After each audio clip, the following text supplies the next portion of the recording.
said about him anxious to fight a Ladies and guy. gentlemen, this is our main event of the evening, brought to you by Chuck's Boots. Tonight, fighting out of the Lumiere Casino, blue corner this evening, stands 5 feet 10 inches tall, weighs in at 162.2 pounds. Fighting out of St. Louis, Missouri, Terrence, Akins. His opponent tonight, fighting from across the ring out of the Roebuck Realty red corner this evening. He stands 6 feet 2 inches tall. He weighs in at 164 pounds. Fighting out of St. Louis, Missouri, Raymond, Handson. There is just an absolute smile on the face here of Terrence Akins. He's playing to the crowd. He is in the face here of Raymond Handson. But it is time for our main event of the evening. Ryan, this one's going to be fun. Oh, yeah, there's some bravado there. No, Jeremy, what I was saying, though, before I almost cut old Stephen Bear off, was Raymond Handson actually coming off a draw to an MMA guy. He fought a war with Garrett Gross here at Shamrock FC, and Garrett Gross is kind of unorthodox, but gamey and power, stole a couple rounds and made it a very evenly contested fight. He definitely is going to be looking to come forward and probably use a lot more traditional boxing skills right off the bat. Both fighters looking to establish that jab early. Nice combination out of Handson. Yeah, beautiful combinations. Now, again, we go back to the southpaw versus the orthodox. That seems to be the tale of the matchups tonight. Oh! That's the first time that we have seen Handson in trouble whatsoever. Yeah, Look at Akins. He is staring him down. That might be the first time that Handson's been knocked down as a professional. Let's see if Akins swarms on him. Man, power from Akins. Just drilled him with that lead hook, loaded it up. Akins looking to work here to get Handson in the corner. Again, he's pumping that jab, throwing the head movement, trying to be elusive. No, and he drilled that lead hook so hard, that really changes the pace now for Handson, because now if you circle right, you're circling right into his power side like that, and if you circle the other way, you're circling into that beautiful hard lead hook. That was dangerous power thrown by Akins. Nice shot to the body there coming from Akins. Yeah, Akins said he wanted to work the body a little bit. Akins looking, he goes downstairs, immediately comes back up to the top. He does. That's what comes with being a good body puncher, though. You can load up your shots up high. Hey, there you go. Handson stepping into a nice long 1-2. Looks like he's recovered pretty well.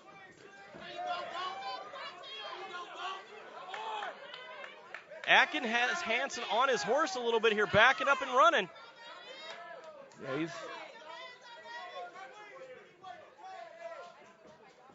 Handson throws that jab from downstairs every time, using that shoulder to protect his chin.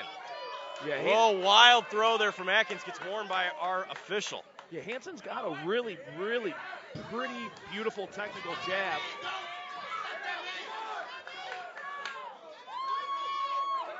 And a counter hook, too. He's got a nice counter hook, but so far the tail of tape has just been the power from Akins. Akins in the camouflage shorts, Raymond Handson in the blue. Little dirty boxing. Even that dirty boxing. Again, they're talking to each other in the clinches. Yeah, even that dirty boxing from Akins. You don't see a lot of power that gets thrown off of that usually. You could hear a thud that came off just that little dirty boxing. He's got real power in those hands. 10 seconds remaining. End of the round. Man, we knew this was going to be nasty. They have been jawing each other this round. There was a knockdown. Intense. This crowd keeps creeping up closer and closer. This is a main event, Jeremy. This is a main event.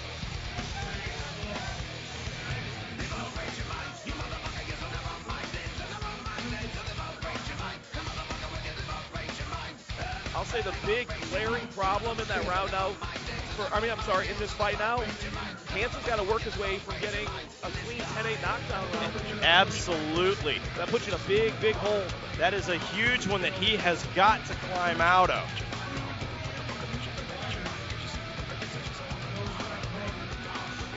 Again, back to our instant replay here. The step through, that right hand of Akins just finds it, drops Handson.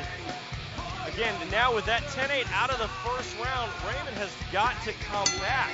Akins said he wanted to KO him before the third, so this is going to be the round where really look for him to probably be ultra, ultra aggressive. Handson looking to be aggressive himself. Yeah, looked like a little inadvertent headbutt there. Referee saw it wisely.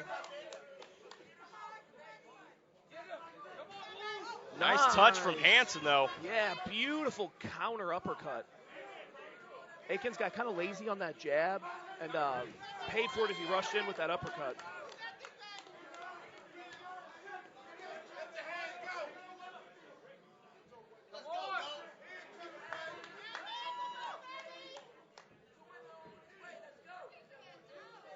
Handson doing a good job of taking the center. That's heavy hands coming from Handson. Both trying to fight their way out.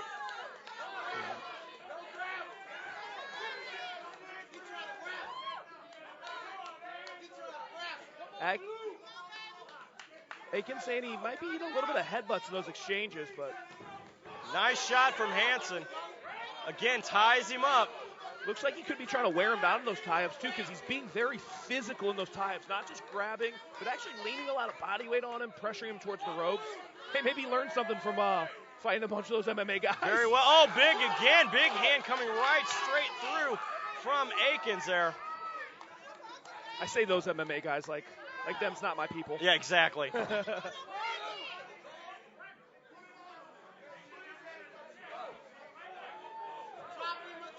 Man, this crowd is electric right now. Absolutely. They keep creeping closer to us here.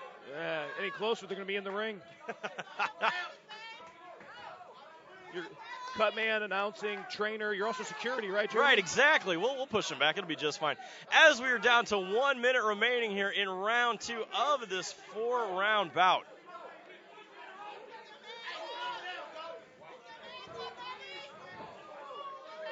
The referee is not enjoying breaking up these clenches, because every time they're clenching, they're physical with their heads, and they're just making it kind of hell on the ref right now on these breaks. Oh, big shot by Akins. Took just a half a step out of the pocket and drilled him with that left. 30 seconds remaining here in the second round. I'm sorry, drilled him with his right.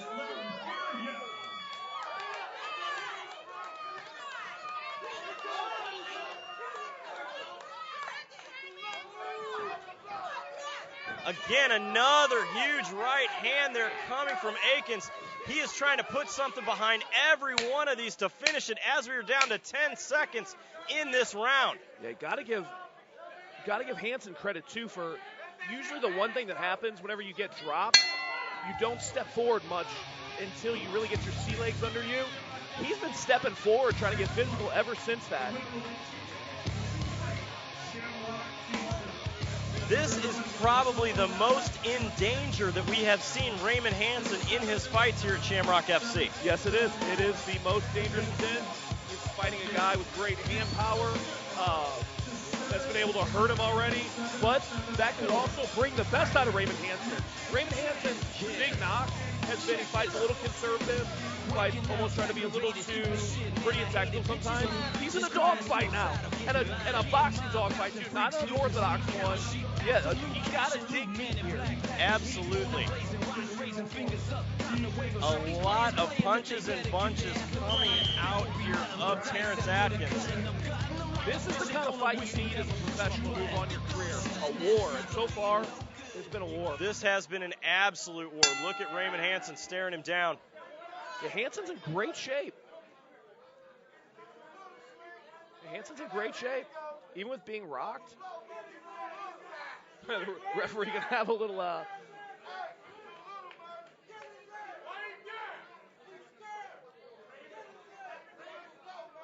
Little excess Vaseline on the face has to be wiped off. Yeah. Yeah, that's exactly what's happening here. Can't have that too caked on. Get in your opponent's eyes. Third round here, ladies and gentlemen. Oh, big hand there coming from Akins. Yeah, Akins drilled him. And then a nice lead hook that just threw sweat. I hope sweat all over us. God, let's hope. Oh. It's still got an Armani jacket that's ruined from his last card. Did you send that bill to Shamrock FC president Jesse Finney? Yeah, he sent it right back, along with the jacket. Wearing JCPenney stuff from now on. Not that there's anything wrong with that. Again, both fighters showing extreme pressure here. Nice lead left hook there from Handson. One thing Handson could do, he did really well his last outing, was he used his lead hand to kind of corral his opponent around. He could go back to that with as much clinching as they've been doing, kind of corral him into some big shots. And right now, Akins looking like he's wearing down a little bit. You load up on those big shots, it takes a lot of the wind out of you, and he's looking a little worse for the wear with 2 minutes left in this third round.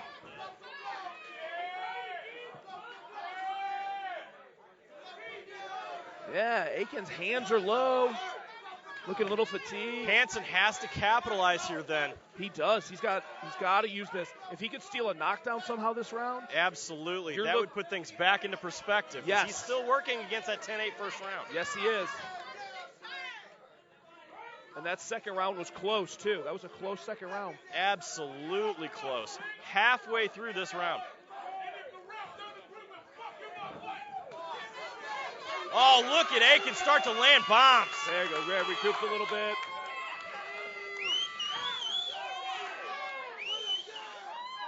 You got a little blood coming out of the lip of Raymond Handson, I just noticed.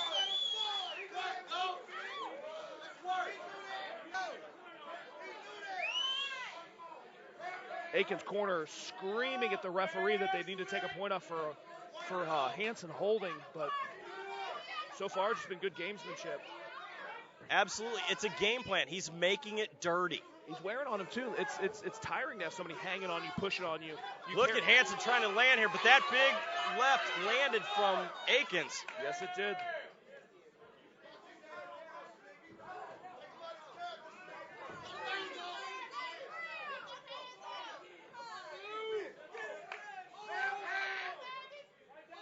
Still a lot of head movement out of both. Nice touches from Handson. Handson, yeah. Akins stepped in a little lazy, and Handson just let a beautiful jab, hook, uppercut combo go. Handson has been able to land every time that Akins gets sloppy. When Akins drops those hands, that's when Handson throws through. But if Akins is playing the technical boxing role, he's doing damage every time. Yeah, every time Akins really decides to just be technical, be crisp, and turn it on, he's landing damaging shots, but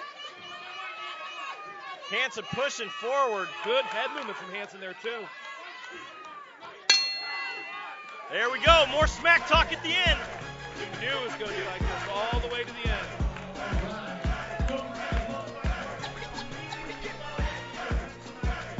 This crowd is absolutely on their feet for this main event as we are going into our fourth and final round.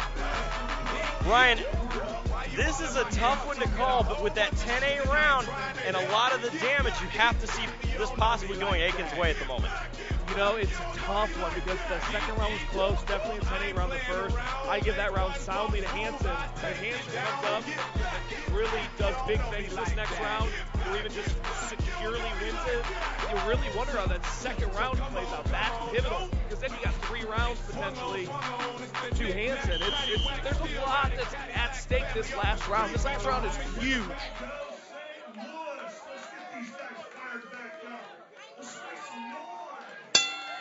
Fourth and final round in this contest. You know, no matter what, you know what I can honestly say? This has brought out the best Raymond Handson so far. Absolutely. This is the best I've seen him look in his career, the most physical I've seen him look so far, calling a few of his fights. Again, Handson playing the tie-up game. Like I said, he might have learned something from the MMA guys. Again, referee going to give him.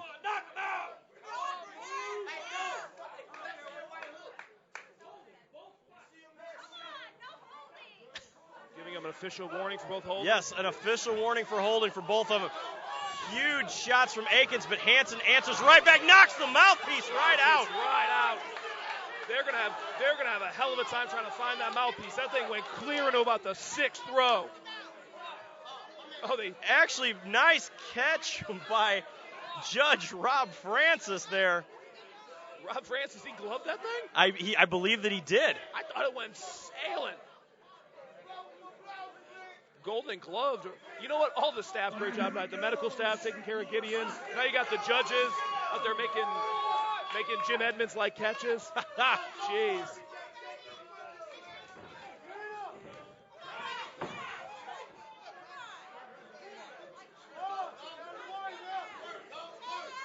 Both fighters are talking to each other. Man, this is the main event for a reason. Absolutely.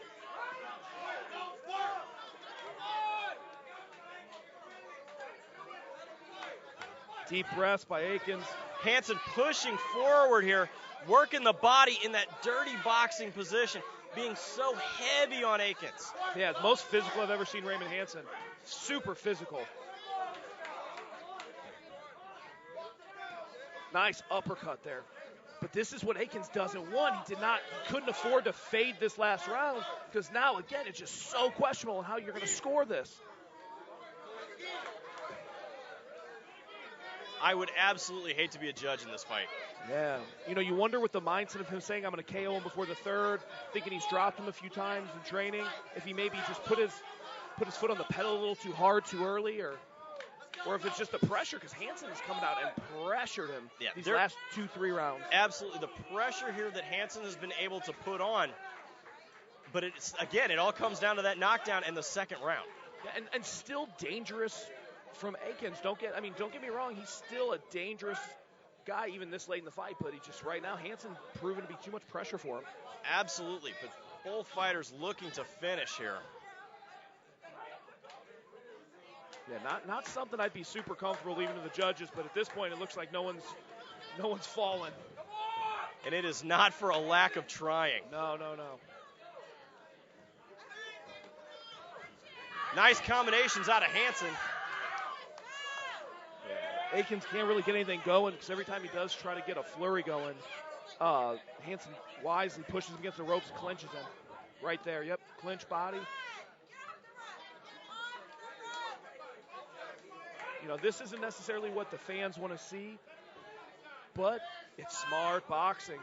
But I will tell you, a lot of these fans are on their feet. Oh, no, great fights, great Look fight. at Handson working it. 10 seconds, and it's all over. Both still talking trash at the end. They look like they wanted to go 1 or 2 more minutes there, maybe. Ladies and gentlemen, before we go to the scorecards this evening, let's give both of these fighters a big round of applause. Hey, they're not going to give each other a hand, but, man, they deserve one from the crowd. Going to the scorecards this evening, Judge Robin Veal scores the bout 38-37. Judge Rob Francis scores the bout 38-37. And Judge Justin Brown scores the bout 38-37 for your winner by majority decision out of the red corner, Raymond Handson. Did I call it or did I call it? Absolutely right.